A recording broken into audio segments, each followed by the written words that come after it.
Hey, I'm back.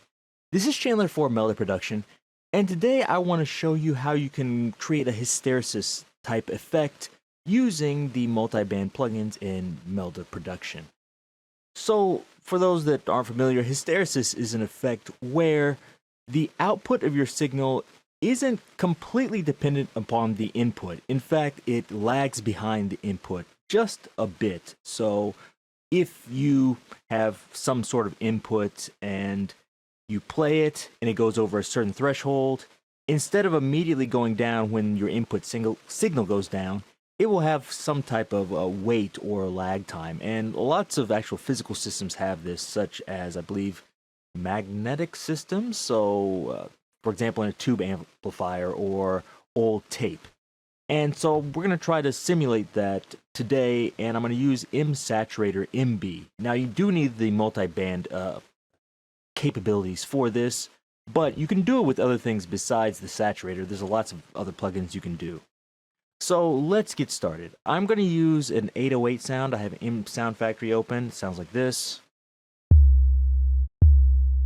There we go.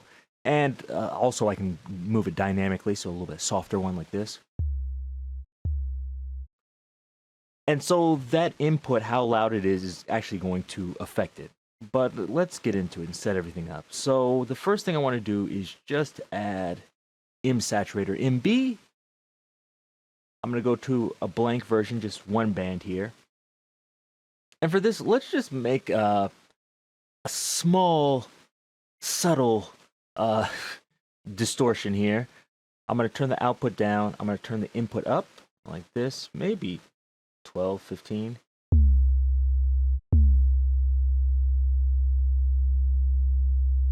Maybe that's a little bit too subtle. Move it up to 15.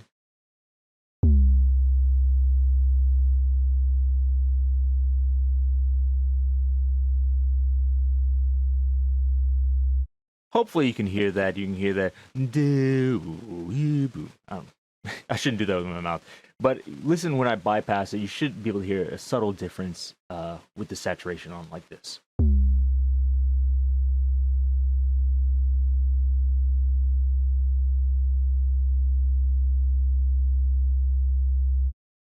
So for me, I can hear those harmonics. And I think this is good, so I'm just going to leave this at this. To make it a little bit easier, I'm going to copy this, paste the same thing over here, so we can use this as a reference.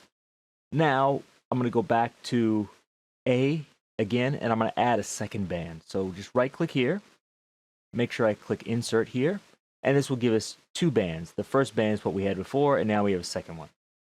This is going to split things by frequencies, but this actually isn't what we want. We don't want a frequency split. So I'm going to right-click it one more time, and I'm going to change this to level like this. So this will allow us to control which band is being active by this slider. As you can see, as I move the level slider, it goes from band 1 to band 2. I'll make some adjustments to band 2 just so we have a big difference here in sound. I'll move this down, move the input actually up, maybe 12 or so.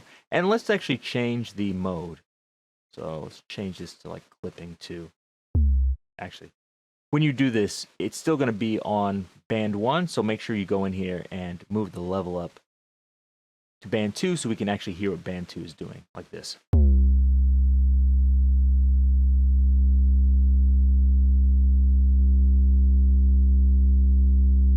And just to make this a little bit more clear, let's go into the harmonics and adjust these.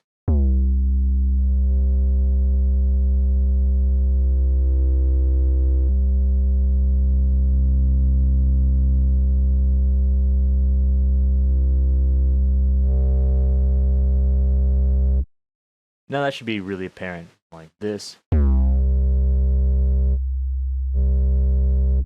And let's match the input and the output.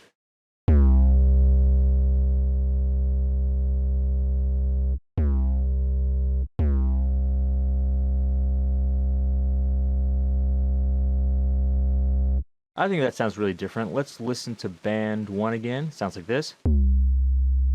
Band 2.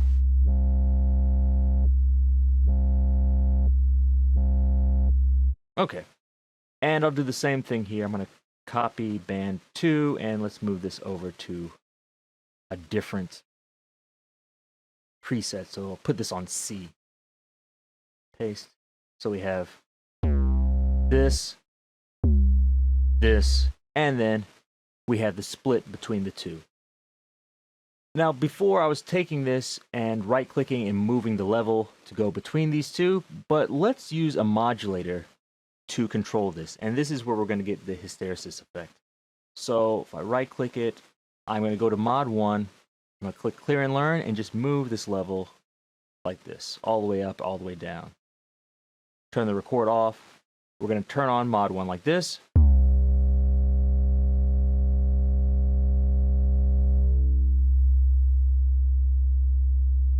Now you clearly hear it going between these, but the big problem is that it's like a, LFO. We don't want that. What we want instead is, I want to go in here and use the follower instead.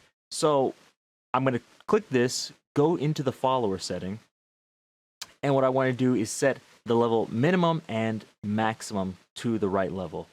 Luckily, you can actually see it here. So if I click, or I play a note really hard like this, we can just bring this down here.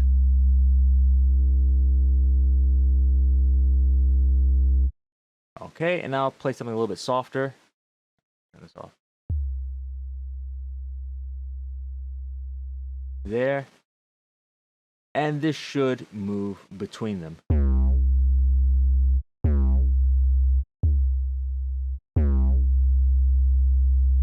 Okay, and that's what we want. This RMX length I usually like to set a little bit more subtly, like here, maybe 1 millisecond.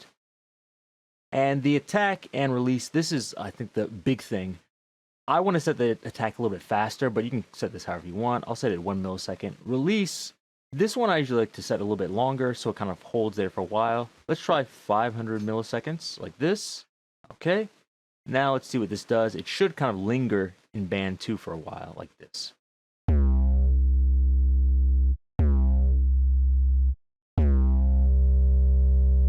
Go. Here, unfortunately, it's not going down as far as it should, so I might bring this level minimum up a bit. Yeah, bring it up here.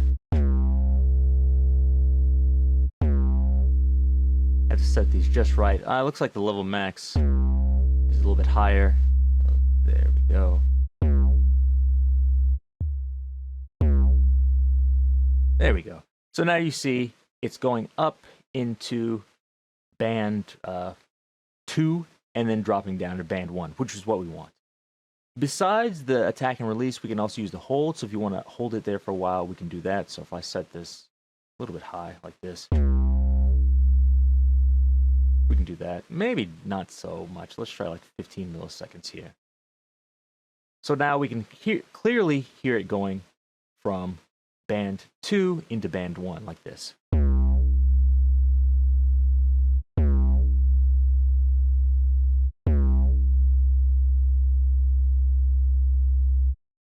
Perfect. And that's exactly what we want. We want it to go into this band 2, play this setting first, and then gradually fade into here as the level of our signal goes down. But we don't want it to follow exactly, kind of take a little bit of time to ease into it. Another thing is you might notice when, actually, let me turn the modulator off for a second. There's sometimes a kind of visible transition between this, or actually not visible, audible transition. So if you listen here,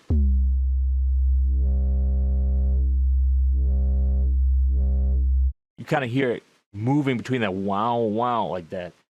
Now, you can change the level slope to try to make that more subtle or more prominent. So if I move it down to 0 like this, you're probably like, I barely hear anything. If I move it up to 100 here,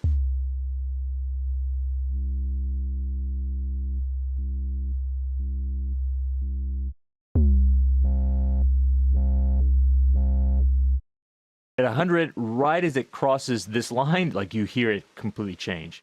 So at 50%, I can still hear it. Let's try around a little bit under 40.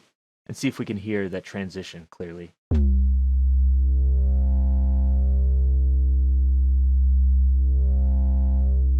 Hearing a little bit of transition still. Let's move it down a little bit more.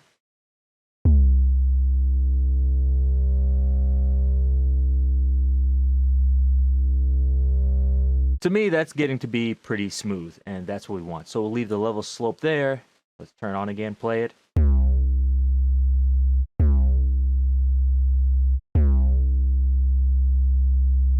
And that's good.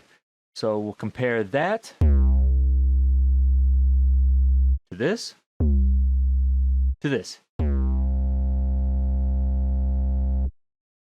So now we have this hysteresis effect where you're hearing band 2, lots of distortion, lots of harmonics as it gets very high in level, but then as you get lower in level, you get band 1, a little bit more subtle distortion effect.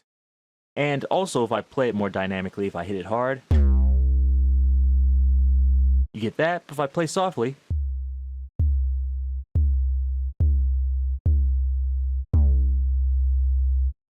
you get a more subtle effect.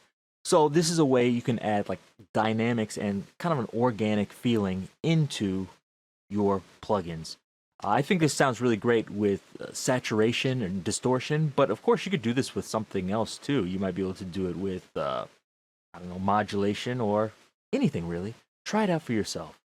So hopefully this gave you some interesting ideas and things you can try. If you like this, give me a thumbs up. If you have any questions or comments, leave those down below, and be sure to check out all the other things at meldaproduction.com. Till next time, see you.